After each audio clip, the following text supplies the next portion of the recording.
నమస్కారం వేదప్రియ గారు. నమస్తే సిరిలు. బేసిక్గా ఈ ప్రాబ్లం చాలా మంది భర్తలు ఫేస్ చేస్తున్నారు. వాళ్ళ వైఫ్ ఏ సిచ్యువేషన్లో అయినా తన ఫోన్లో అయినా ప్రతి చోట తనని ఫాలో అవుతుంది. నాకు పర్సనల్ స్పేస్ కావాలి, తనకి ఎలా చెప్పాలో నాకు అర్థం కావట్లేదు అని అడుగుతున్నారు. వాళ్ళకి మీరు ఇచ్చే సొల్యూషన్ ఏంటి? ఇది యాక్చువల్లీ ఇంటింటా ఉండే రామాయణమేనండి. టు బి ఫ్రాంక్, మీరు వద్దు అని అనుకున్నా అలా ఏం లేదు అన్న, మీరు అస్సలు అట్లా కాదు అని అన్న ఫ్యాక్ట్ నువ్వు అన్నదే, రైట్? ఇది కేసు సీరియల్ స్టోరీలా కాకుండా సైకలాజికల్లీ ఎక్స్ప్లెయిన్ చేస్తాను. ఒకటి 2 డిఫరెంట్ ఆప్షన్స్ ఇందులో, or 2 different ways of personality. ఒకటి మెన్ కానీ విమెన్ కానీ ఆల్రెడీ మల్టిపుల్ బిహేవియర్ ఉన్న వాళ్ళు ఉంటే పక్కన స్పౌజ్ అనుమానపడడం సర్వసహజం, రైట్? ఇప్పుడు మన పిల్లలు ఉన్నారు, వాడు స్కూల్ అయిపోయింది, ఇంటికి వచ్చాడు. ఇంటికి రాగానే అమ్మో నా బిడ్డ వస్తున్నాడని 10 రకాలు వండి పెడతాం తల్లి. వాడు రాగానే మమ్మ అని అట్లా ఇట్లా అని తిన్నట్టు చేశాడు కానీ తినలేదు అనుకో. వి రియలీ నో దట్ వాడు అయితే భోజనాన్న తనంటే is not feeling well, or basically ఎక్కడనో తినొచ్చింటాడు. 2 గంటల తర్వాత మళ్ళీ పెడతలే అనుకుంటుంది మదర్. ఎందుకు తింటలేవురా అని 100 సార్లు అడుగుతుంది ఇంకో మదర్. నెత్తి పగలగొట్టి తినిపిస్తుంది ఇంకో మదర్. రివర్డ్స్ చూడండి విమెన్వి.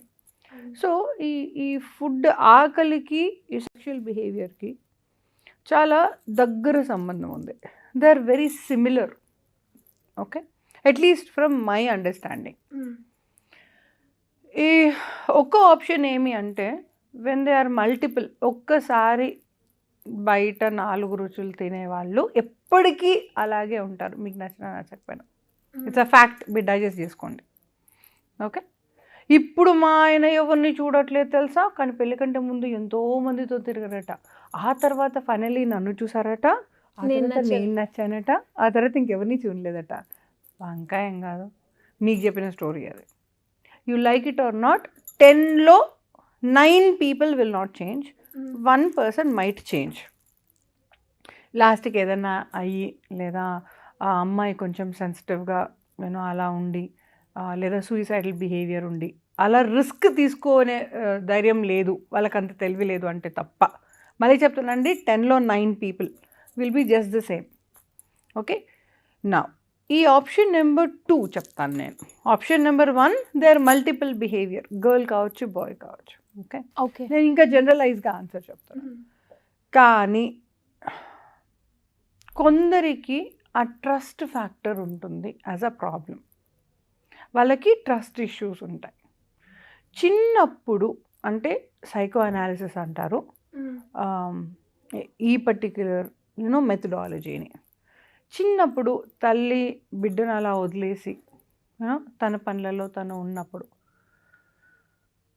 బిడ్డలు ఏడుస్తూ ఉంటారు వాళ్ళ అమ్మ కోసం, ఎత్తుకోవడానికి రారు. అలా ఉన్నప్పుడు స్నానం చేసి పండబెట్టేటప్పుడు బిడ్డని, ఆ బిడ్డకి నమ్మకం ఉండదు తల్లి వచ్చి ఎత్తుకుంటుందని. ఆ స్టేజ్లో మొదలవుతుంది ఇది ట్రస్ట్ ఇష్యూస్, ట్రస్ట్ ఫ్యాక్టర్స్ అని. ఆ స్టేజ్లో మొదలైన వాళ్ళు చనిపోయేదాకా అలాగే ఉంటారు. Many times I tell you సరి, ఏది బిహేవియర్ అయినా కూడా బొజ్జలో మన అమ్మ బొజ్జలో ఉన్నప్పుడు మన చుట్టూ ఉన్న బిహేవియర్ కూడా మనం అడాప్ట్ చేసుకుంటాం. ఎందుకంటే తల్లి ద్వారా we listen to it, we witness that behaviour. పోతుంటే రాజుగారు గుర్రం గాడిదైనట్టు అలాంటి బిహేవియరే మళ్ళీ మళ్ళీ మళ్ళీ తటస్థపడ్డది అనుకోండి, ఇంకా పెళ్ళయ్యేదాకా అంటే బేసికల్గా ఒక 15 years, 18 years, 20 years వచ్చేసి ఉంటాయి. 20 years తర్వాత కూడా ఇదే అనుమానం ఉన్న బిహేవియర్ ఉన్న ఆడపిల్ల ఉన్నట్టుండి మొగుడిని ఎలా నమ్ముతుంది? నమ్మదు. మొగుని ప్లేస్లో అన్న ఉన్న నమ్మదు, నాన్న ఉన్న నమ్మదు. కానీ హస్బెండ్కి మాత్రం పెద్ద దెబ్బ తగులుతుంది. ఎందుకు అంటే పెళ్ళి అయిపోయినాక మనం 99% ఉండేది ఎవరితో? హస్బెండ్తోనే. సో 99% 99 సార్ల 99 దెబ్బలు తినేది ఎవరు? హస్బెండ్. కాబట్టి ఆ ట్రస్ట్ ఇష్యూస్ ఒకవేళ ఉంటే, నేను ఇవాళ ప్రూవ్ చేసేసాను నా టైం, నేను ఎక్కడికి పోలేదు, నేను ఎవరితోని మాట్లాడలేదు, సో ఇంక రేపటి నుంచి నాకు ఇష్యూ లేదు అని ఒకవేళ మీరు అనుకుంటే అది అపోహ. అలా మీ వైఫ్ అయినా హస్బెండ్ అయినా ఉంటే ఫోన్ తీయండి, డయల్ చేయండి. మీరు చేసే పని కాదు ఇది, మీ డీల్ చేసే ఇష్యూనే కాదు ఇది. Just come to me, don't even try that. ఎందుకంటే వాళ్ళకి సిబిటి అంటారు, థెరపీ చేయాల్సి వస్తుంది. వాళ్ళ బిలీఫ్ సిస్టమ్ అంటే రూట్స్లో నుంచి ఆ ప్రాబ్లం తీయాల్సి వస్తుంది. It will take couple of sessions, it's a process. Okay, నాకు ఉల్లిగడ్డ తెలుసు కాబట్టి నాకు బిర్యానీ చేసేస్తా అన్నట్టే ఉంటుంది. మీరు ఒకవేళ ఇది ట్రై చేస్తే, ఉల్లిగడ్డ తెలిసినంత మాత్రాన మీరు బిర్యానీ చేస్తే బాబాయ్ నేనైతే తిననండి, ఇంకెవరికన్నా పెట్టుకోండి. You have to understand Siri, ఏ వైఫ్స్ అయితే ఇలా అనుమాన పడతారో, ప్రతి నిమిషం వాళ్ళని బాదర్ చేస్తారో, చెప్పులు రాయి అన్నట్టుగానే ఉంటుంది వాళ్ళ ప్రయాణం. కళ్ళలో ఏదన్నా పడితే ఎలా ఉంటుంది, it's constantly it will bug you. ప్రతి రెప్ప కొట్టినప్పుడల్లా ఇట్ విల్ బగ్, పెయిన్ ఉంటుంది. అలా బిహేవ్ చేస్తారు వాళ్ళు. నీ ఫోన్ ఇవ్వు అంటే, అబ్బా సీతమ్మ అన్న కూడా, సీత ఎవరు, కొంచెం శాంతి ఇవ్వవే అంటే, శాంతి ఎవరు. అసలు ఎందుకు మేడం వాళ్ళు ఇంతలా పోజెస్ అవ్వడానికి రీజన్ ఎక్కడి నుంచి? పాజిటివ్ కంటే ఎక్కువ ఈ ట్రస్ట్, సైకలాజికల్లీ ట్రస్ట్ ఇష్యూస్ ఉంటాయి కదా. బేసికల్లీ వాళ్ళు నమ్మరు, నువ్వు ఏం చెప్పినా నమ్మరు. నువ్వు 24 hours, ఇప్పుడు మన ఇద్దరంలో సపోజ్ నాకు ట్రస్ట్ ఇష్యూస్ ఉన్నాయి, you are sitting right before me, right, నువ్వు నన్నే చూస్తున్నావు కానీ వేరే వాళ్ళని ఆలోచిస్తున్నావు కదా, ఇలా ఉంటాయి వాళ్ళ మాటలు. So there is no way you can deal with them. అంటే నువ్వు ముందే ఉన్నా కూడా, చూసావా శ్వాస తీసుకుంటున్నావు, నా పేరు మీద అయితే కాదు, చెప్పు ఎవరి పేరు తీసుకుంటున్నావు, ఎలా ప్రూవ్ చేస్తావు, ఎంతవరకు ప్రూవ్ చేస్తావు, ఎన్నిసార్లు ప్రూవ్ చేస్తావు, ఎలా హ్యాండిల్ చేయాలంటే? అలాంటి వాళ్ళని మీరు హ్యాండిల్ చేయకండి, మాకు ఫోన్ చేయండి అని చెప్తున్నాను. అందుకే it is something which you cannot handle. ఇది సైకాలజీ కేస్ కాదు, సైకియాట్రీ కేస్. సైకాలజీ వరకు యూ కెన్ హెల్ప్ దెమ్. మీరు ఒక్కరోజు అయిపోతే ఎన్నిసార్లు బ్లింక్ చేస్తున్నారు, అన్ని ఇష్యూస్ ఉంటాయి. ఎన్ని ఇష్యూస్ అని మీరు ట్యాకిల్ చేస్తారు, right? So that is the reason we are equipped for these issues. We are learned as what to do.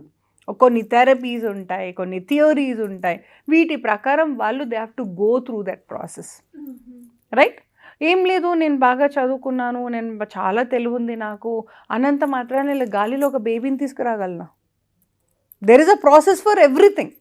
అలాగే కొన్ని ఇష్యూస్కి మీరు ట్రై చేయకండి, ఆనెస్ట్లీ స్పీకింగ్. అండ్ సిరిలు ఒక పాయింట్ చెప్పాలి.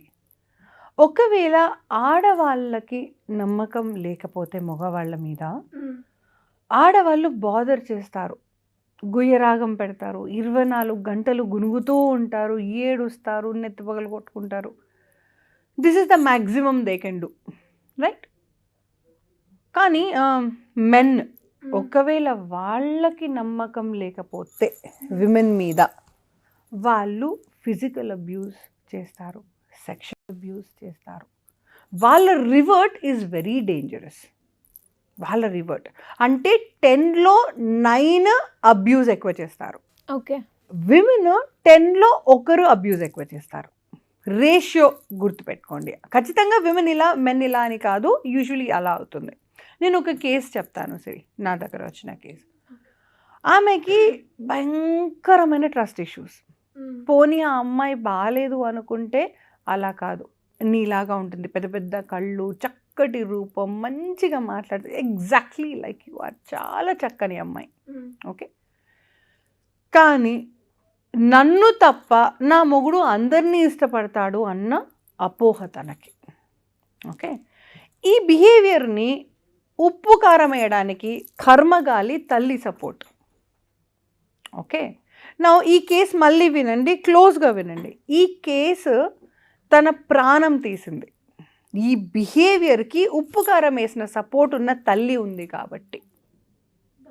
సో 2 నిమిషాలకు ఒకసారి, బావా నువ్వు ఎక్కడికి వెళ్ళావు, నువ్వు చెప్పకపోతే నేను పెట్రోల్ పోసుకుంటా, బావా నువ్వు ఏం తింటున్నావు, ఫోన్ చేసి ఆఫీస్కి, నేను పెట్టిందే కదా తింటున్నావు, కాదు నాకు అట్లా అనిపించట్లేదు, నువ్వు వీడియో కాల్ చేసి చెప్పి, వీడియో కాల్ చేసి తన బాక్సే చూపించిన, బాబా ఇంతకు ముందు వాళ్ళు ఇచ్చేది తినేసి ఆ తర్వాత ఇది తింటున్నావు కదా, ఇమ్మీడియట్గా మదర్కి ఫోన్. బా అమ్మ మనం పెట్టింది కాకుండా మిగతావన్నీ తింటున్నాడు ఆయన అంటే, అవునా ఎందుకైనా మంచిది నువ్వు ఇలాంటివి వండి పెట్టు, అప్పుడు వాళ్ళ హ్యాండ్స్లో ఇలా స్మెల్ వస్తుంది, వాళ్ళ కడుపు నిండా పొద్దున బిర్యానీ తిని ఉంటే నెయ్యి మొత్తం వేసి పెట్టు, తల్లి ఆన్లైన్ కాన్వర్జేషన్ అండి ఇది, ఫుల్ నెయ్యి వేసి పెట్టు, ఇంటికి వచ్చాక మళ్ళీ ఫుల్ ఏమది గ్రేవీ ఉన్న ఫుడ్ వండి పెట్టు, అబ్బా ఫుల్ ఉంది అంటాడు ఒకవేళ నువ్వు వండింది పెడితే. How are you encouraging this behaviour? మరేం పర్లేదు నాన్న పెట్రోల్ పోసుకో భయపడతాడు. నిజంగానే పెట్రోల్ పోసుకుంది తను, ఐ మీన్ కిరోసిన్ వేసుకుంది తను, అండ్ నిజంగానే ఏం కాదు, తల్లి ఆన్లైన్ ఉందండి ఫోన్లో, తల్లి ఆన్లైన్ ఉంది ఫోన్లో, ఏం కాదు ముట్టించుకో, ఏం కాదు భయపడతాడు, నీ ఒంటి మీద ఏం కాదు, అలా ఎంకరేజ్ చేసి తన ప్రాణాలు తీసింది బిడ్డదే. సో ఐఎమ్ టెలింగ్ యూ, ఈ ట్రస్ట్ ఇష్యూస్ ఏవైతే ఉన్నాయో చిలికి చిలికి గాలి వాన అన్నట్టుగా ఎంత దూరం పోతాయి అంటే అది ప్రాణాలు తీసేదాకనన్నా లేదా ప్రాణాలు తీసుకోవాలి అని అనిపించేదాకనన్నా పోతాయి. కాబట్టి do not take this behaviour very lightly. మీరు ఎంతవరకు తీసుకోగలరు అంటే ఆ డోసేజ్ ఎంత అవసరం వస్తుంది, ఒక రోజుకి 10 సార్లు మీరు ఎక్స్ప్లెయిన్ చేసుకోవాల్సి వస్తుంది, ఒక రోజుకి 10 సార్లు ప్రూవ్ చేసుకోవాల్సి వస్తుంది అంటే 11వ సారి అంటే మీకు ఓపిక పోయే లోపలే, మీకు జిందగీ మీద విసుకొచ్చే లోపలనే హెల్ప్ తీసుకోండి. అండ్ ఈ సైడ్ వాళ్ళు ఎవరైతే ఉన్నారో వాళ్ళకి ఓపిక చచ్చిపోతుంది. వాళ్ళు ఎలా మాట్లాడతారంటే, నాకు తెలుసు నేను నల్లగా ఉన్నానని కదా, నేను లావుగా ఉన్నాను అని కదా, అందుకే నేను ఇష్టం లేను కదా అంటూ పక్క వాళ్ళ బిహేవియర్లో గిల్ట్ క్రియేట్ చేస్తారు. అదేంటది, నిజంగానే అలా అనుకుంటున్నానా నేను, నిజంగా నేనంత చెడ్డవాణ్ణా, నిజంగా నేనంత చెడ్డదాన్నా అన్న బిహేవియర్ వాళ్ళల్లో క్రియేట్ చేసి బౌన్స్ బ్యాక్ బిహేవియర్ వాళ్ళు సూసైడ్ చేసుకున్న కేసు కూడా ఉంది నా దగ్గర. మేడం నేను ఎంత బాగా చూసుకున్నా కూడా తనకు నేను అందరినీ చూస్తున్నానని అనుమానం ఒకటి, నేను ఆవిడ్ని love enough underline love enough చేయట్లేదేమో అన్న ఆలోచన తనకు వచ్చింది అని తెలిసినప్పటి నుంచి I'm not able to forgive myself అంటూ కోసుకొని వీడి ప్రాణాలు తీసుకున్నాయి. ఈ మనిషి కూడా, ఈ కేసు కూడా ఉంది నా దగ్గర, ఆ కేసు కూడా ఉంది. సో ఎవరైనా మిమ్మల్ని ఇష్టపడుతున్నారు అంటే మనస వాచ కర్మేనా మిమ్మల్ని ఇష్టపడాలి, పడుకున్నా మిమ్మల్ని ఇష్టపడాలి, లేచినా మిమ్మల్ని ఇష్టపడాలి, ప్యాంట్ షర్ట్ వేసుకున్నా ఇష్టపడాలి, పట్టు చీర కట్టుకున్నా ఇష్టపడాలి. అది కాదు పాప ఎల్లో షర్ట్ వేసుకున్నారా నాకు ఇష్టం అన్నోడిని మడత పెట్టుకొని వెళ్ళిపోమని చెప్పండి. వాళ్ళ ఐడియాని ఐడియాలజీని రెండు. Do not even bother to like those people and do not take that into your consideration. మీ కంట్రోల్లోకి తీసుకోకండి situation, it is beyond your control. మీ థాట్ ప్రాసెస్కి చికెన్ కూడా చిక్కదు వాళ్ళ ఆలోచన. చూసావా శ్వాస నా కోసం కాదు ఇంకోరి కోసం తీసుకుంటున్నావు అంటే ఎలా ప్రూవ్ చేస్తారు, శ్వాస ఆపిస్తారా? సో అలాంటి వాళ్ళకి నేను ప్రూవ్ చేయగలను నేను సైతం అంటూ ట్రై చేయకండి. ఫోన్ తీయండి, డయల్ చేయండి. ఏం చేయాలి? ఫోన్ తీయండి, డయల్ చేయండి. నిజంగా మేడం, ఇప్పుడు ప్రజెంట్ ఉన్న సిచ్యువేషన్లు అన్నీ కూడా ఇలానే ఉన్నాయి. అలా ఎవరైతే సఫర్ అవుతున్నారో వాళ్ళందరికీ కూడా మీ గైడెన్స్ కావాలి అనుకుంటే ఆపర్చునిటీ ఉందంటారా? తప్పకుండా. మీకు ఏ కష్టం ఉంది అన్నది పాయింట్ అవసరం లేదు, ఎవరితో కష్టం ఉంది అన్నది పాయింట్ అవసరం లేదు. కష్టం ఉంది ఈ ఒక్క పాయింట్ ఉంటే వచ్చాయి, నేను నిలబడతా, నీకోసం నిలబడతా. Thank you madam, thank you so much.